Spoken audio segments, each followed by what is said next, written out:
PCA, a national nonprofit, offers more than 1,000 free online resources for youth and high school sports coaches, parents, students, and administrators. Visit PCADevZone.org. Is this the title? This is the KBLA Sports Minute with Ray Richardson. Another win for the Clippers. They put together an impressive 115-103 victory at Utah Tuesday night for their 9th win in the last 10 games. Kawhi Leonard dropped 21 points. Chris Dunn had 5 of the Clippers' 10 steals. The Clippers are now just 2 games below 500. They're at Denver Friday night. The Lakers are at Cleveland tonight. LeBron tends to get excited when he plays in Cleveland as an opposing player.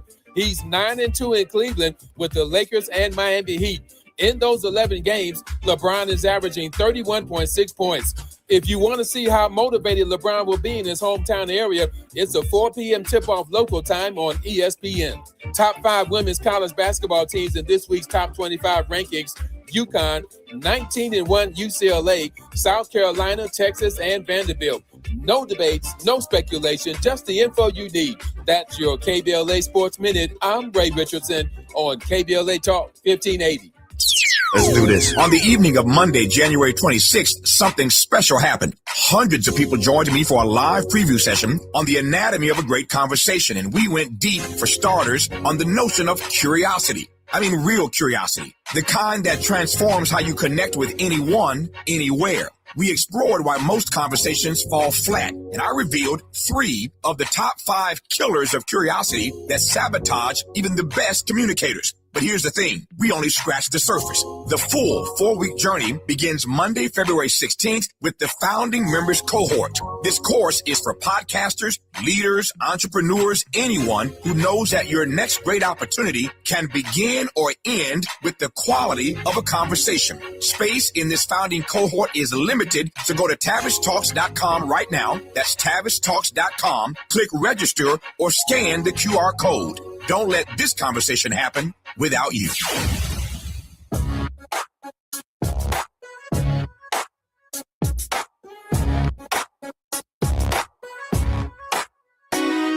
Jesse Jackson Jr. Show. The Jesse Jackson Jr. Show. The Jesse Jackson Jr. Show. The Jesse Jackson Jr. Show. Come on and talk with me. Come on and listen to me. Come on and talk with me. Come on and listen to me. KBLA, Talk 1580. Download the app. I'm Jesse Jackson Jr. Welcome forward to the Jesse Jackson Jr. Show. What an amazing personality Professor Sipes is. Downstate rural Indiana, the real deal, having changed the world and grown in a global perspective. That's what travel does for us, that part right there. I remember growing up in a household where a wonderful woman by the name of Florine Malone would take care of us when our parents were extremely busy fighting for social justice around the country, around the world. And Mrs. Malone lived in Markham, Illinois. One day, my brothers and sisters and I decided that we wanted to go see a movie downtown. And of course, Mrs. Malone was not very familiar with downtown Chicago. So we convinced her to catch the Jeffrey Express with us. And we took her to downtown Chicago, to the Esquire Theater, to see one of our favorite movies. I can't remember what it specifically was. But when we took Mrs. Malone downtown Chicago, just 20 minutes from our home, she thought she was in Milwaukee, Wisconsin. Most of our people do not travel more than 20 miles past their home. Just imagine for a moment how provincial we are until we have global experience. I heard Professor Sipes share with us his world experience, the many continents, the many cities, the many times that he's traversed the world. And then he found himself teaching in a classroom with students from rural Indiana, deep red Indiana. Of course, bringing the very progressive and thoughtful vision, a global vision that you heard on our program in the previous hour. And he said specifically that traveling the world for many of his students meant they went to Tennessee or went over to Kentucky to meet family members and to meet friends, and then they would return back to Indiana. That's their frame of reference. And so when we ask our leadership, particularly leadership within the Congressional Black Caucus, to venture into parts unknown, not just those communities that the Voting Rights Act has given us the privilege to fortunately represent either in Congress or in the state legislatures of our nation, oftentimes we feel most comfortable spending time with the people that we know and the people that we think will vote for us. But oftentimes we have to venture into unfamiliar territory. And in those conversations, you're actually going to find out that beyond them calling us upstaters from Chicago and we calling them names, downstaters and worse, downstate, we find out that we're all mortal. We all share a desire for our families to be safe. We all want something to eat. We all want better schools. We want decent, safe, affordable housing. We all want to care for our elderly and for our loved ones. You find out, as I did in Iowa with my father when I was campaigning with him in 1984 and 1988, and we were milking cows and having chickens that had just been slaughtered and fresh eggs from chickens that had just laid them, as we spent time for the first time in my life in rural America, and developed an appreciation for just how other people live and how other people see things. In this speech in 1967, on April 4th, Martin Luther King Jr. talks about Vietnam, about beyond Vietnam, a time to speak out. And he shares with us a spiritual note towards the end of the speech, which I can't get off of my mind going into this new year and this deeply complicated season that we find ourselves in politically. He said, one of the great challenges of life is the ability to see life from another's point of view, to actually listen to another's point of view, to see their frame of reference, to understand what they understand, to understand that you don't know all things and all things don't know you, and neither do they. But if you can find that common ground between the two, something special can happen. To see and understand something even from an enemy's point of view is the key to ending war, before everything breaks down into absolute chaos and conflict. One of the great challenges of human existence is to stop long enough to hear and understand from another's point of view. Insight from Martin Luther King Jr. at this hour in the nation's history, and grateful for the previous conversation that we've had with Dr. Kim Sipes, of Professor Emeritus at Purdue University.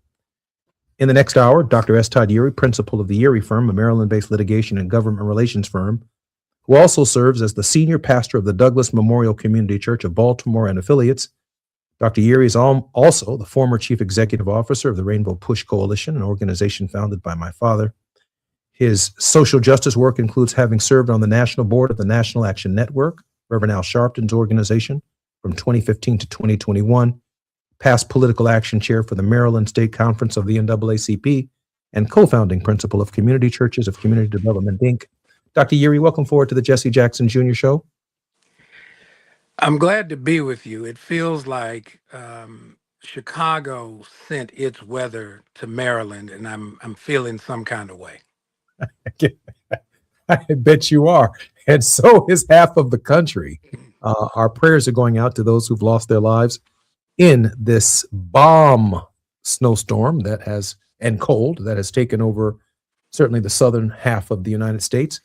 You know, when we come forward, Dr. Yeary, I asked Professor Sipes about this question of political violence, from Gabby Giffords to Nancy Pelosi's husband to the two assassination attempts of President Donald Trump, of Maxwell Frost having been punched in the face within the last week, and Ilhan Omar being assaulted last night. I thought that you might, when we come forward, be able to put the spirit energy of the nation into a particular context. And I know that we've got a lot to talk about here on KBLA Talk 1580. Beyond that, more when we come forward on KBLA Talk 1580. I'm Jesse Jackson Jr., listening to Dr. S. Todd Yeary on Thought Provoking Thursdays. More when we come forward. It's afternoon drive time with Jesse Jackson Jr. Only on KBLA Talk 1580.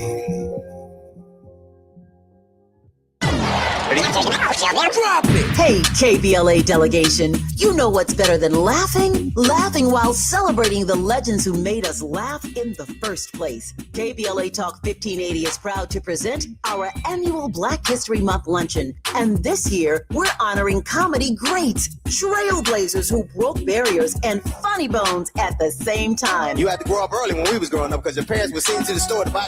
You was too young to buy. I want you to go to the store, give me a fifth of gin and a pack of cigarettes. Mama, I'm 2. They ain't gonna let me have that. Here, take this note. You be a little boy walking down the street with liquor and cigarettes, and your neighbors be going, that's a good little boy right there. We need a little levity right about now. So we're rolling out the red carpet for comedy royalty. D.L. Hughley, Melanie Camacho, Earthquake, Lunel, Dion Cole, Martin Lawrence, and a surprise guest appearance. It's going up Thursday, February 26th in downtown LA at the Grammy Museum. An unforgettable afternoon of stories, celebration, and yes, plenty of laughs. Because let's be real, these legends don't just tell jokes. They have changed the game, opened doors, and made history while making us smile. You gotta go to child support court. You gotta get there real early in the morning. You see brothers going into court. You see them come out 3 hours later. I can't pay this. Let me talk to you, baby. Please, let me talk to the witness, Your Honor. Let me talk to the witness. Brother be working for 3 weeks, get his check is $43. This year, for the first time ever, we have set aside a limited number of individual tickets for the luncheon. They are going to go fast, and when they're gone, they're gone. So if you want a single ticket, or if your company or organization wants to sponsor a table, move swiftly and get to KBLA1580.com right now. All these comedy giants in one room on one stage at the same time? Stop it! This event is going to sell out quicker than right now and sooner than at once. KBLA Talk 1580's annual Black History Month luncheon, Thursday, February 26th at the Grammy Museum. It's gonna be legendary, just like them. What's up? What's up? What's up? You got to laugh the pain away. Oh, could this vintage store be any cuter? Right? And the best part, they accept Discover. Accept Discover? In a little place like this? I don't think so, Jennifer. Oh, yeah, huh? Discover's accepted where I like to shop. Come on, baby, get with the times. Right. So we shouldn't get the parachute pants? These are making a comeback. I think. Discover is accepted at 99% of places that take credit cards nationwide. Based on the February 2025 Nielsen report. Febreze. New Febreze Air Mist has 50% more odor fighters and up to 30% more fragrance than the old formula. So now you can take on 100% more stinky odors, like sweaty gym bags, greasy cooking smells, and the after effects of the dog rolling around in something. Just spray, and new Febreze Air instantly restores just clean freshness. Smell you later, odor. Breathe happy, Febreze, la la la la la. Now back to more of Jesse Jackson Jr. on KBLA Talk 1580. The Jesse Jackson Jr. Show. The Jesse Jackson Jr. Show. The Jesse Jackson Jr. Show. The Jesse Jackson Jr. Show. King Folly, drop the beat. Come on and talk with me. Come on and listen to me. Come on and talk with me. Come on and listen to me. KBLA. I'm Jesse Jackson Jr. Welcome forward to the Jesse Jackson Jr. Show. And my wonderful producer just reminded me that it is Wednesday and not Thursday. That makes this Wealthy Wednesday. Dr. Yeary, I apologize for advancing us by one day. Dr. Yeary, initially, your thoughts on whether or not political violence in the United States is now escalating. I understand that we have a small technical difficulty, which I will resolve momentarily, but I do want to share with all of our listeners that the trajectory without de-escalation, without a spirit tone shift and change at the very top of the nation this isn't going to get better. This is going to get worse before it gets better. And I am deeply concerned about how we process the spirit energy ourselves. Dr. Yeri? Yeah, there's a lot there to unpack. When we talk about political violence, we're not talking about a thing as much as we're talking about a category where there are distinctions of type. Some political violence plays out the way we have seen it on the news with Miss Good, Mr. Preddy. Other political violence plays itself out with policies that intentionally inflict harm without the use of a bullet. It's with the voting capacity of elected representatives at local, state, and federal levels. And so I think what we're beginning to see in terms of the kinds of political violence, the hostility coming from the government toward the citizens, is one that is confirmation of the paranoia that we have been living through going all the way back to the run-up to the 2008 presidential election. That the notion that not only would you have a Black president, but you would have a Black country or a country of color as the majority has been disturbing the sleep of the white entitlement class for going on 2 decades now. And so what we're beginning to see in terms of the aggression directed at certain communities, the over-policing in certain cities to the exclusion of others is policy violence. But policy violence is nothing more or less than the expression of an intent to produce a particular outcome. And so it is that lead up to violence. When Dr. King asked the question, where do we go from here, chaos or community? That question posed for us the reality that we had not reached either chaos or community. If that question gets raised today, where do we go from here? Here is chaos. And it is chaos marketed for that very purpose. When you have Stephen Miller in the White House drawing the policy diagram, when you have the president parroting whatever the line needs to be, when questioning why a sitting member of Congress who is an immigrant herself from the Somali community, the response he gives is not that political violence is never appropriate, but rather she's a fraud.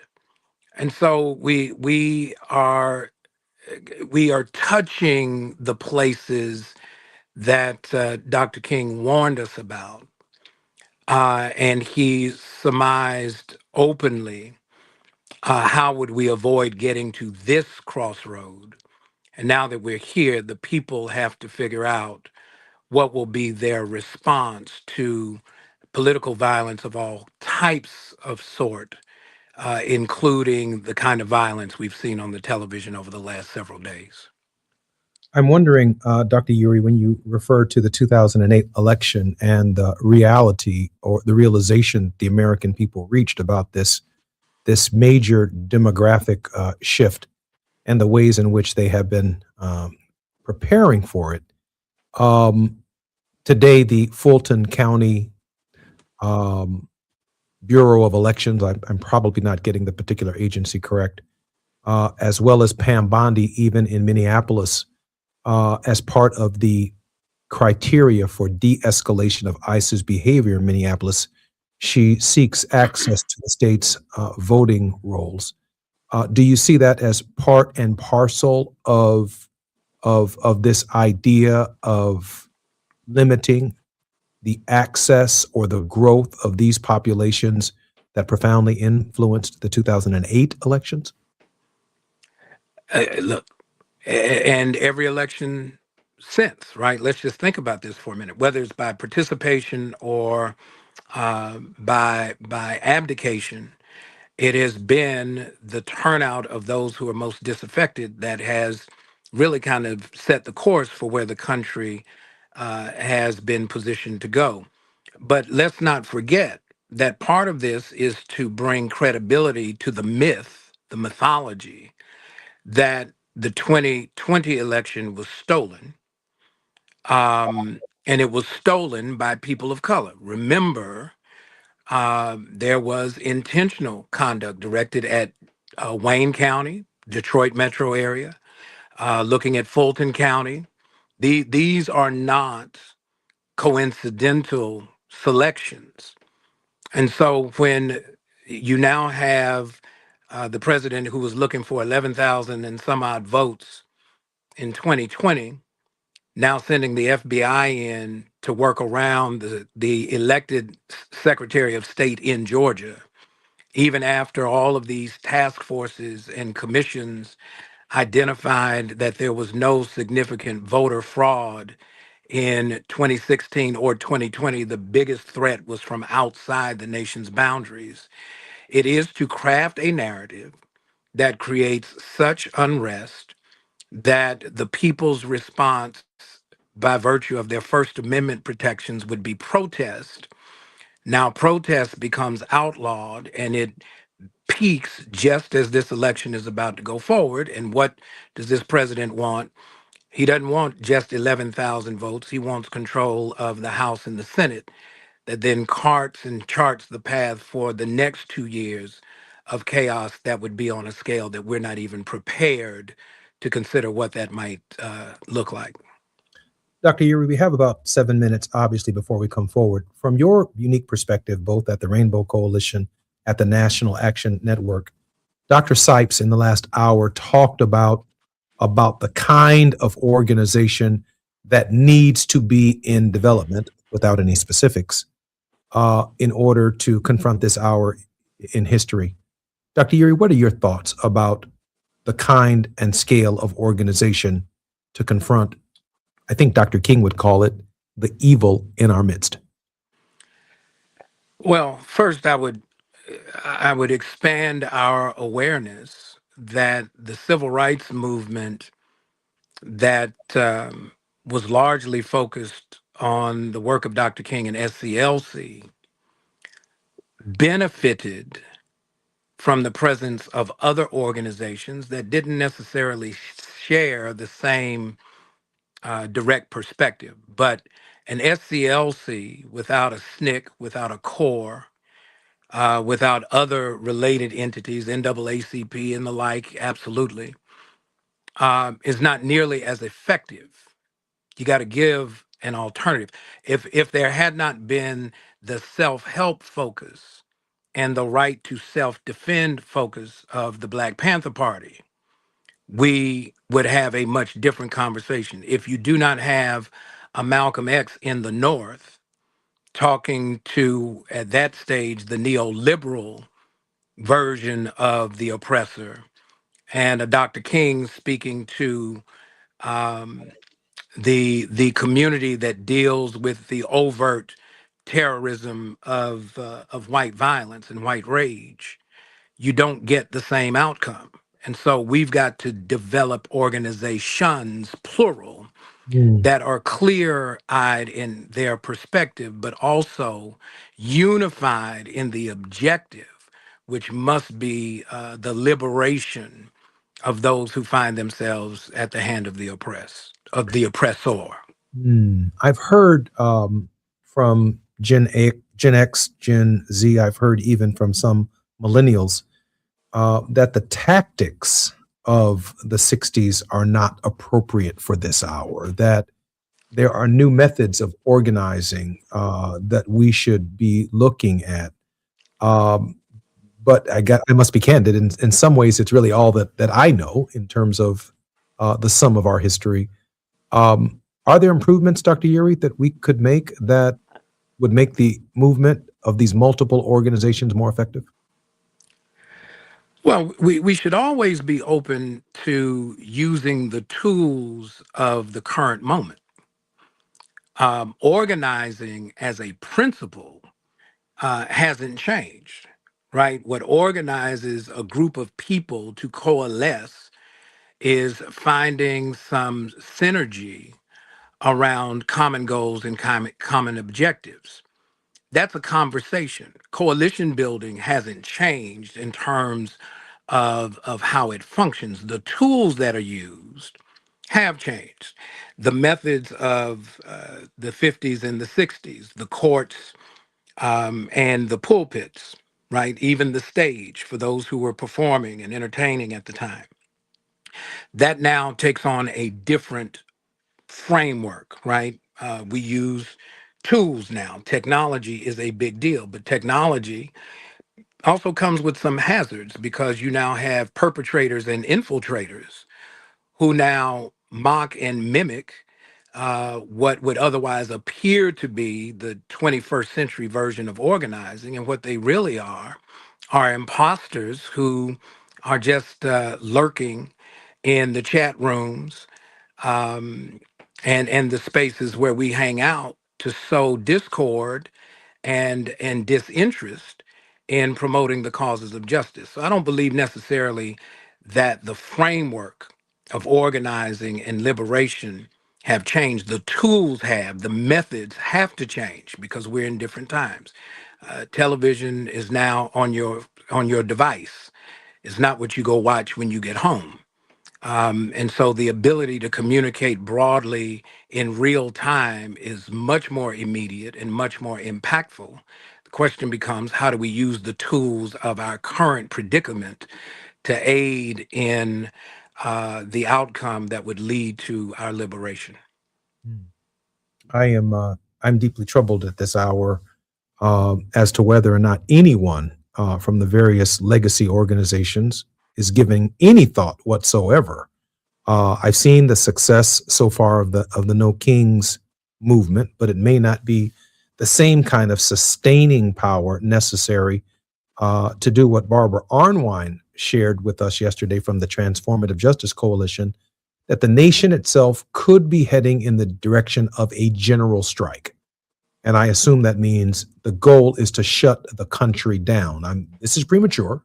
It's obviously early, but there was a walkout this past week that was deemed to be successful. There was more than 50,000 people showed up on the streets of Minneapolis.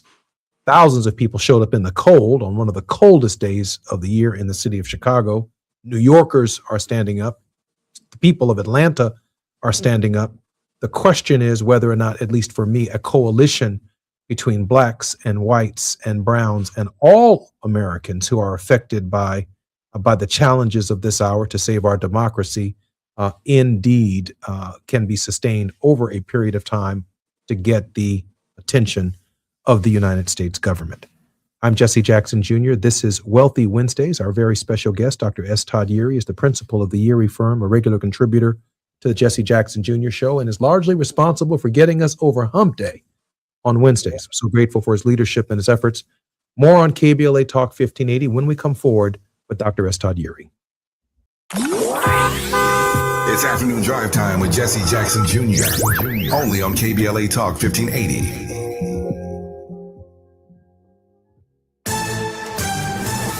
I'm Amber Payton with BIN News Now. Black Chicago Mayor Brandon Johnson is pushing for a millionaire's tax, saying it would ease the burden on working families. These are progressive tax proposals. He says he's discussed the idea with state lawmakers, and House Speaker Emmanuel Chris Welch supports it, but is not sure the votes are there yet. Black Maryland Governor Wes Moore testified in support of a new congressional map during a House Rules Committee hearing on Tuesday. He says the map reflects public input and was designed to boost competition and accountability. And rapper Nicki Minaj is voicing support for President Trump at a summit promoting his new Trump Accounts program, which would give $1,000 to babies born between 2025 and 2028.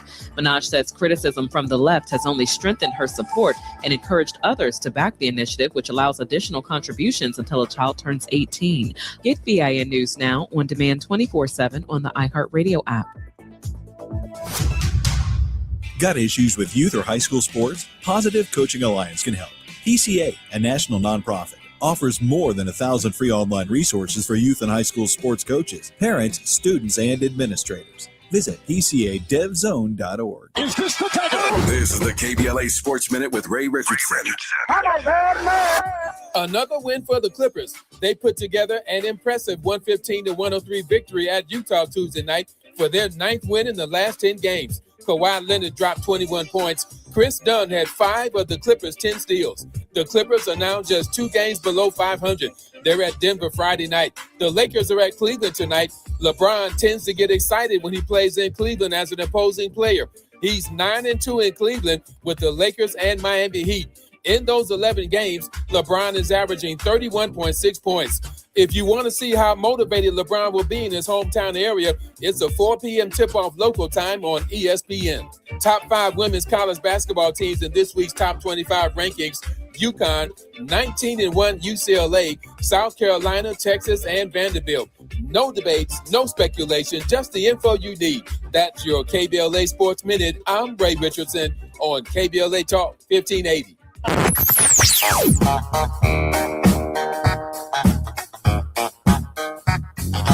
This is KBLA Talk 1580. Talk radio. That's music to your ears. We're unapologetically progressive. KBLA Talk 1580. We've got a lot to talk about. I'm Reverend Gerald, the life coach. Is someone you love struggling with addiction and mental illness? Is improving your family's health important? Want to leave a legacy that your family can grow? Are you ready to enhance your perception of life experiences? Then wake up weekends at 7 a.m. with Urban Family Focus and get the wisdom, opportunity, resources, and motivation to live your best life. Join the conversation on Urban Family Focus Saturday and Sunday at 7 a.m. Unapologetically progressive. KBLA Talk 1580. We've got your black. Still battling a thirsty lawn that guzzles water and drains your wallet? Let LADWP turn that patch of grass into a gorgeous drought-smart garden for free. We're talking a full California-friendly landscape makeover designed and installed by pros at no cost to you. That's right, LADWP does the work, you get the upgrade. Ready to transform your yard and save big? Visit LADWP.com/leap. That's LADWP.com/LEAP. USC Visions and Voices invites you to the LA premiere of Major, an exciting new dance theater performance exploring the legacy of Majorette dance. Directed by award-winning choreographer Ogemdi Ude, Major combines music and movement to explore what it means to be proudly Black and proudly femme. Join us on Wednesday, February 4th at USC's Bovard Auditorium. Reserve your free ticket now at visionsandvoices.usc.edu. That's visionsandvoices.usc.edu.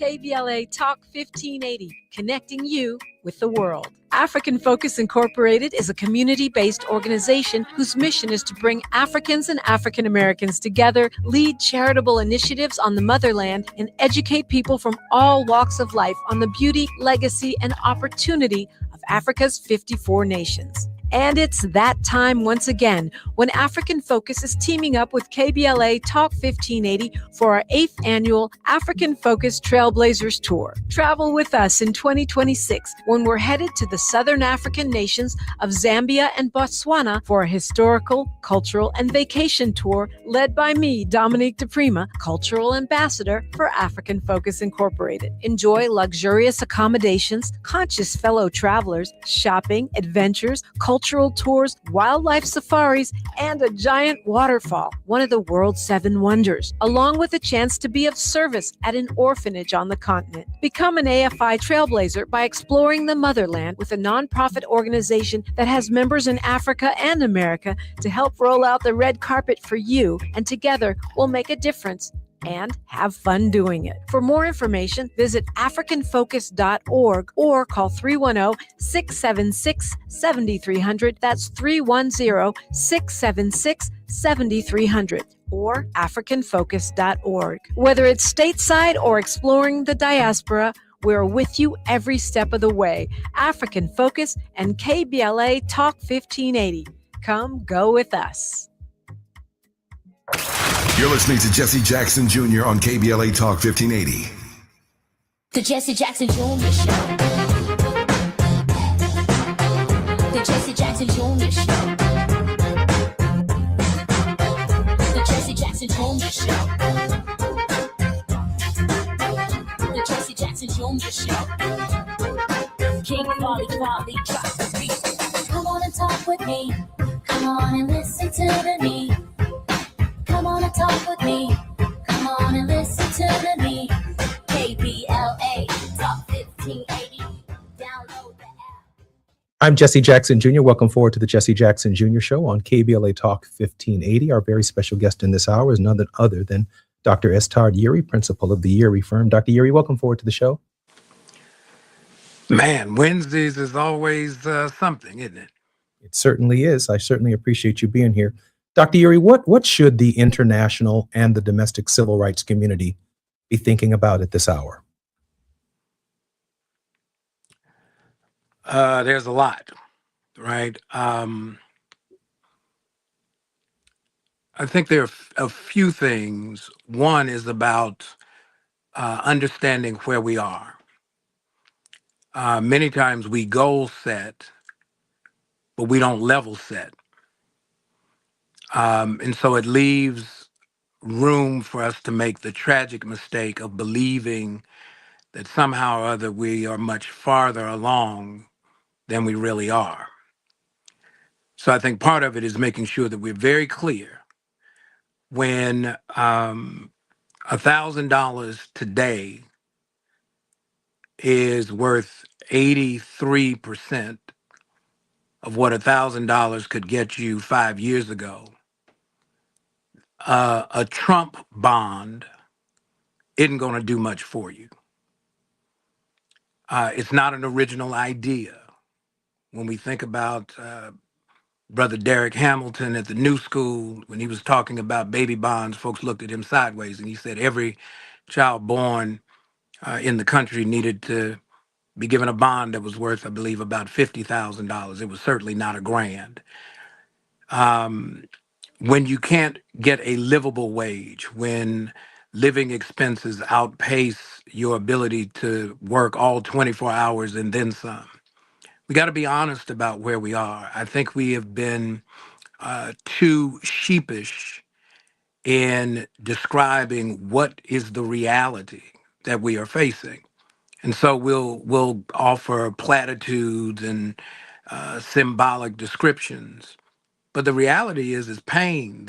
We are hurting, and we're hurting because the economic thriving that is widen the racial wealth gap, particularly amongst the elites, where you've got the top 1% controlling more wealth in the country than the bottom 98 to 99% combined. That's a reality. We've got to be clear on that so that when we start thinking about what are the responses, what are the demands that we would make, you can't demand to solve a problem that you've not assessed.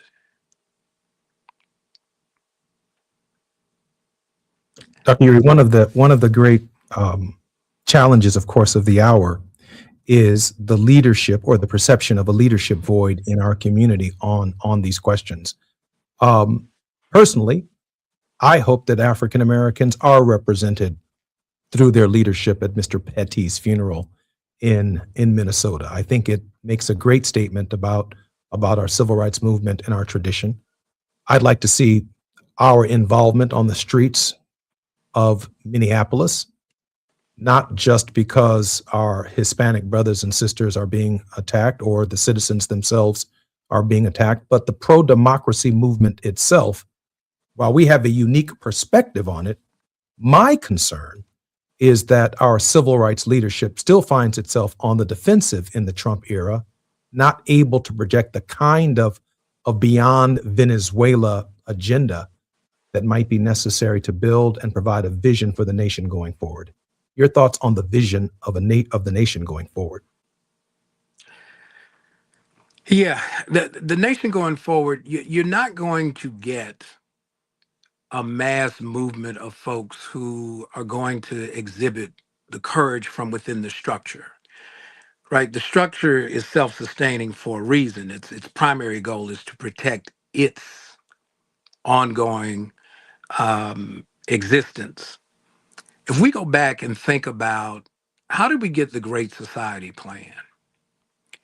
How did we get Civil Rights Act in 64, Voting Rights Act in 65? You had economic empowerment that came in 66 and 67.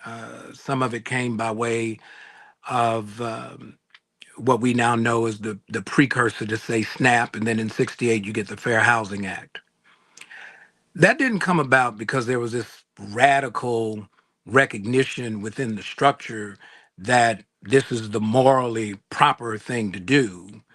It was you figure out who's the person or the persons who would be the focus of the conversation, the pressure, if you will, the communication, so that they leverage their particular influence for that role to do what needs to be done. It would be, I don't think anybody would have ever thought that a Lyndon Baines Johnson would be the biggest proponent of the Great Society plan and anti-poverty efforts in the 60s, any more than folks would have thought that John F. Kennedy would have been the first one to utter the words affirmative action in federal policy.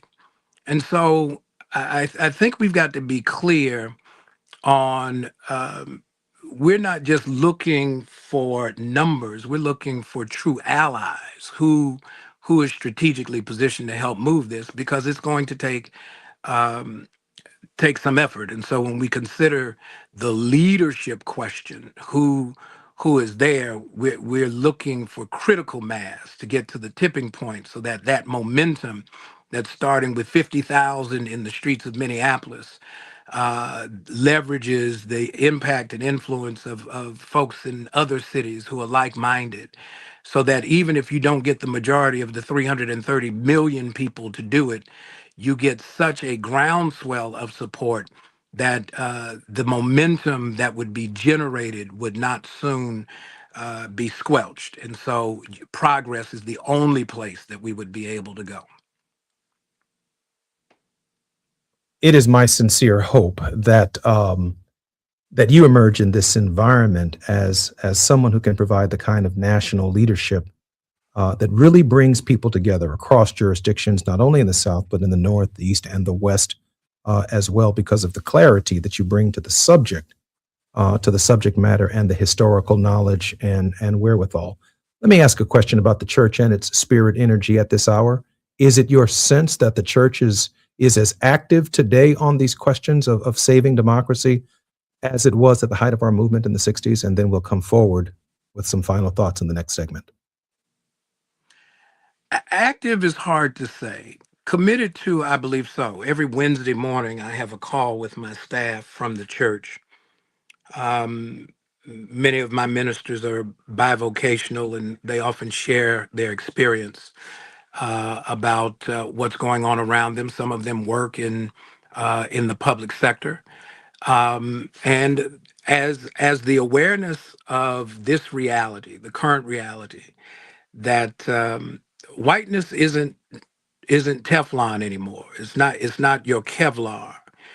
When you see what you see in the streets of places like Minneapolis, I think the expansion of what justice really looks like is changing. And so the church is, I think, wrestling, and that's church broadly, not just African American congregations or the like, but all are kind of figuring out, all right, this is no longer just Black folks' problem. They killing everybody in these streets, and the church is sitting in a place where it must speak up, lest it become complicit in the murder of the people of God in real time. I'm Jesse Jackson Jr. You're listening to the Jesse Jackson Jr. Show on KBLA Talk 1580. Our very special guest in this hour is Dr. S. Todd Yeary, principal of the Yeary Firm. His work spans the entire country and the globe. A civil rights attorney and public policy advocate, Dr. Yeary holds a deep belief that honest dialogue creates opportunities to form strategic partnerships that strengthen families and communities. I'm Jesse Jackson Jr. You're listening to the Jesse Jackson Jr. Show on KBLA Talk 1580. More when we come forward on KBLA. While you're stuck in traffic, we can at least bring you up to speed on the news of the day. You're listening to Jesse Jackson Jr. only on KBLA Talk 1580.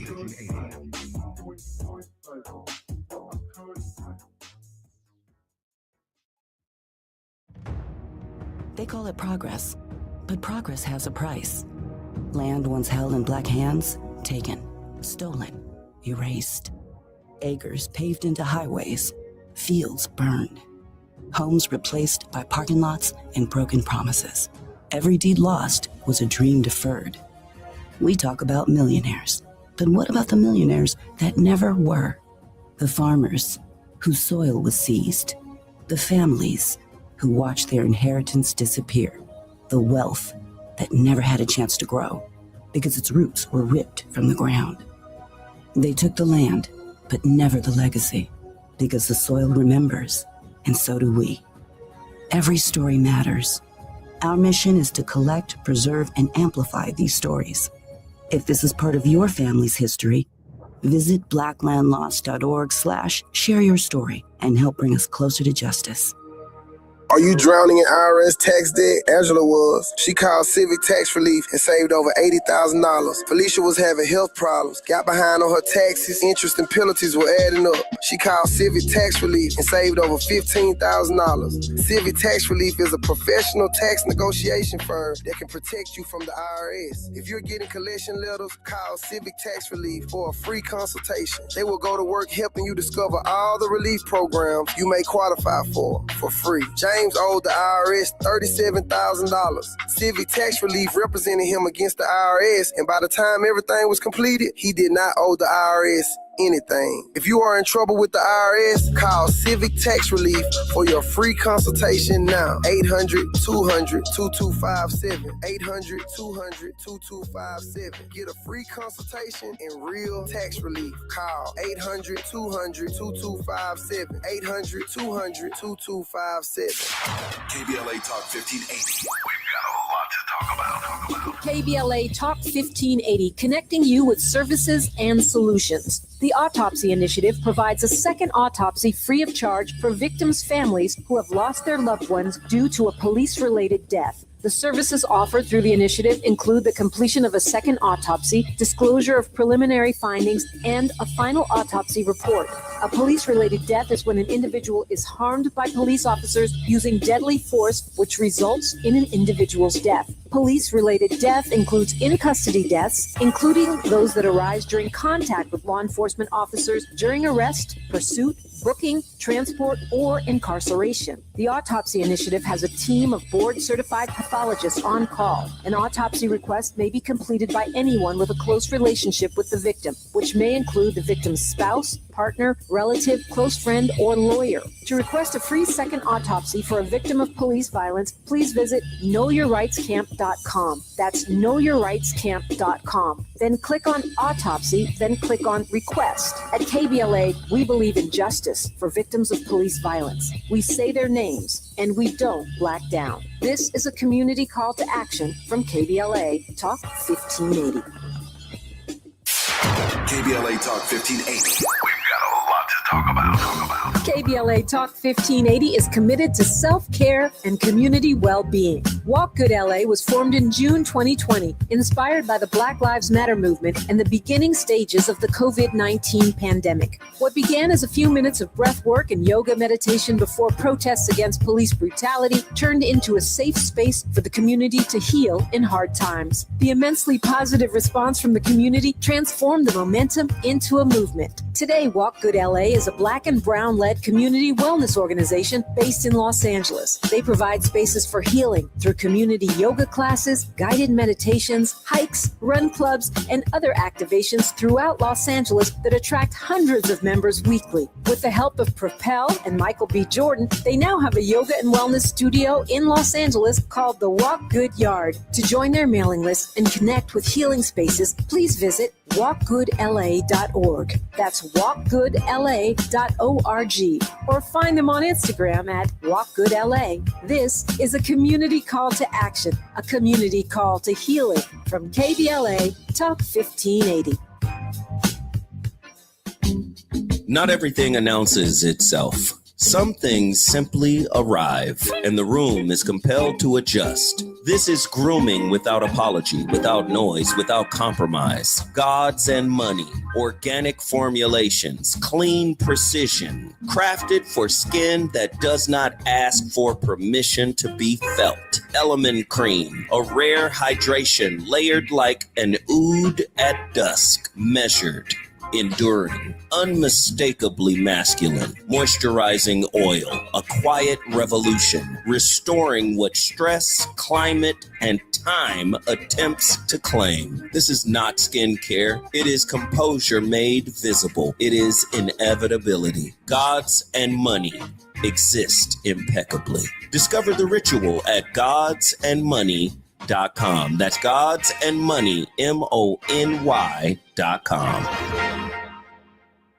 KBLA Talk 1580, connecting you with the world. African Focus Incorporated is a community-based organization whose mission is to bring Africans and African Americans together, lead charitable initiatives on the motherland, and educate people from all walks of life on the beauty, legacy, and opportunity of Africa's 54 nations. And it's that time once again when African Focus is teaming up with KBLA Talk 1580 for our 8th annual African Focus Trailblazers Tour. Travel with us in 2026 when we're headed to the Southern African nations of Zambia and Botswana for a historical, cultural, and vacation tour led by me, Dominique DePrima, Cultural Ambassador for African Focus Incorporated. Enjoy luxurious accommodations, conscious fellow travelers, shopping, adventures, cultural tours, wildlife safaris, and a giant waterfall, one of the world's 7 wonders, along with a chance to be of service at an orphanage on the continent. Become an AFI trailblazer by exploring the motherland with a nonprofit organization that has members in Africa and America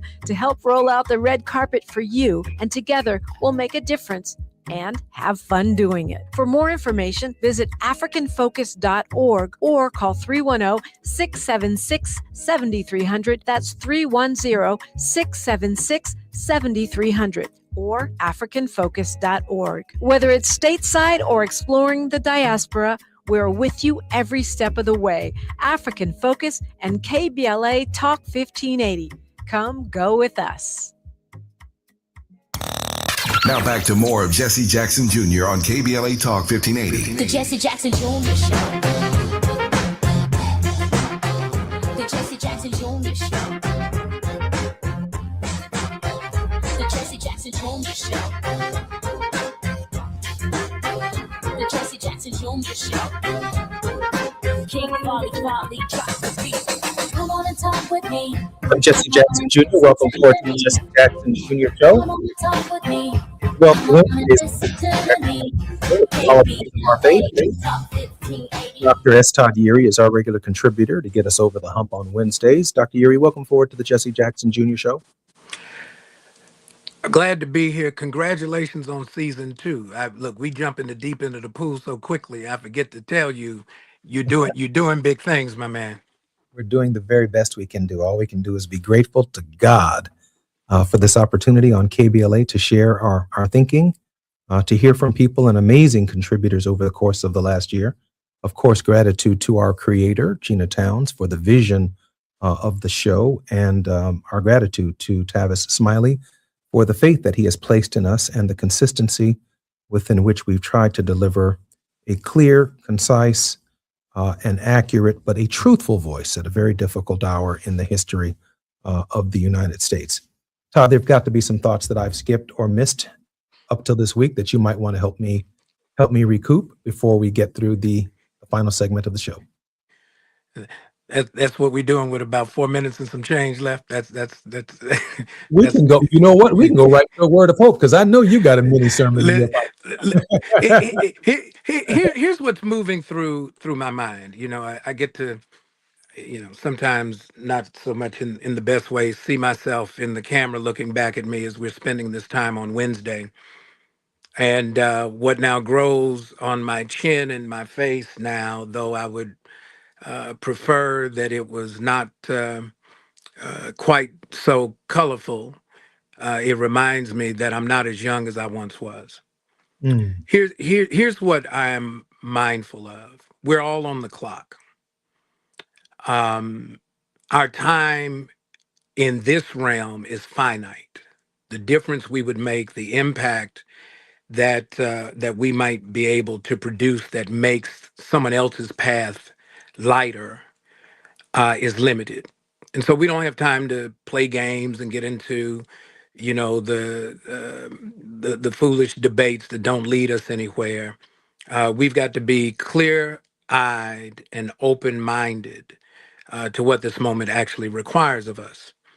And so when I think about today, tomorrow will mark 1 year since the tragedy of a midair collision at Reagan National Airport.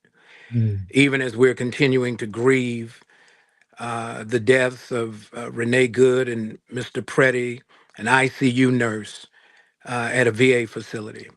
Even as we're living through the horrors of ICE wreaking havoc in blue cities, not a Republican-led city on the list. And so we got to be clear on what the politics of our faith really means. And we can't be afraid to kind of call it out because that's the moment that's required. But here's the moment of hope. Let me drop this, and then we'll see where we go. Jeremiah the prophet, the weeping prophet, who on the verge of giving up in Lamentations, said things were so bad. He remembers the wormwood and the gall. The bitterness of life was too much to bear. And then he says, but then I remembered. He reflected on his own story. He remembered his own history. And he says, the mercies of God are new every morning, and the faithfulness of God is indeed great. And so God has spared us. God is keeping us to not get stuck in the frustration of the moment, but to embrace the power that the frustration can fuel if we would but tap into it. And so Jeremiah writes in chapter 6, God says, stand at the crossroads and see where the good way lies. Remember the ancient paths and walk in it, for there you will find rest for your souls. And the response from the people is, we will not walk in it. Listen, our ancestors have paved the way. And they have shown us the way in terms of how we navigate in the moment with whatever tools are available to us, because we have a commitment to resilience and resistance. Because until we get justice, there is no justice for anyone. And so let's remember not only those who are being martyrs, not of their own choosing in the streets of this country right now, but also where the good way lies. What have we learned from our story, so that when we look in the mirror and we realize that we may have more days behind us than we have ahead of us, that we don't waste any more time playing these trivial games that lead nowhere, and let's make a difference in the world, not only for ourselves, but for generations yet unborn. So proud of you, Dr. Yuri, and so grateful for those comforting words. At a time when our nation is losing some very valuable contributors, our brothers and sisters in Los Angeles, the young man who was killed there in the detention of ICE, Sister Renee Nicole Good, and Preddy. The more we learn about him, the more we identify with just the cruelty of the government, the cruelty of man's inhumanity to man. And who would have ever thought it? The cruelty of the United States government to its own people. I'm Jesse Jackson Jr. I want to thank Dr. Todd Yuri. More when we come forward on KBLA tomorrow on Thought Provoking Thursdays. I'm Jesse Jackson Jr. More on KBLA.